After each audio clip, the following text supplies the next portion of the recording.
ఇప్పుడు వాళ్ళు nomination paper తీసుకున్న తర్వాత వాళ్ళు ఏమంటారు అంటే ఆన్లైన్లో కూడా ఉంటుంది, ఆన్లైన్లో కూడా డౌన్లోడ్ చేసుకోవచ్చు.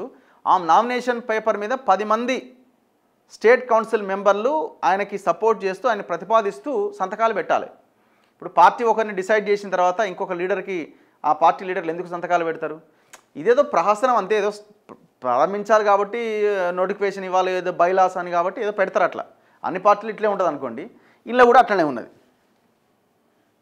ఓవరాల్గా మొత్తానికి విధేయుడికి పట్టం కట్టినాం అంటుంది. ఇప్పుడు విధేయుడా, సౌమ్యుడా, న్యాయవాద, టెక్నికల్ అంశాలు బాగా తెలుస్తాయా, చట్టాలు అవపోసన పడతాడా, రాజ్యాంగాన్ని చాలా ఇది కాదు కదా కావాల్సింది.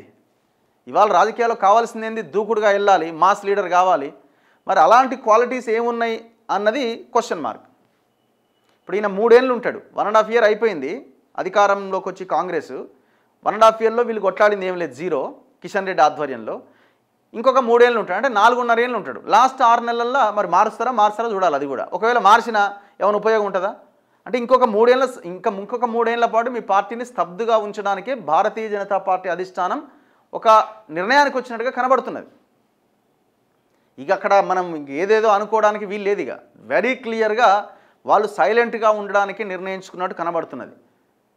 కేసీఆర్ని కాపాడడం కోసమా, లేదు రేవంత్ రెడ్డి మీద ఫైట్ చేయడానికి ఇబ్బంది అనిపిస్తున్నదా, భవిష్యత్తులో ఇద్దరు మనకు ఉపయోగపడతారు అనుకుంటున్నారా, మనకి ఇక్కడ ఎందుకు, మన కేంద్రంలో ఉంటే చాలనుకుంటున్నారా, లేదు ఇక్కడున్న కొంతమంది సీనియర్లు చెప్పిన దానికి ఇన్ఫ్లుయెన్స్ అయ్యి మోదీ అమిత్ షా ఇద్దరు వాళ్ళ ట్రాప్లో పడిపోయిర్రా, వాళ్ళే క్లారిటీ ఇవ్వాలి.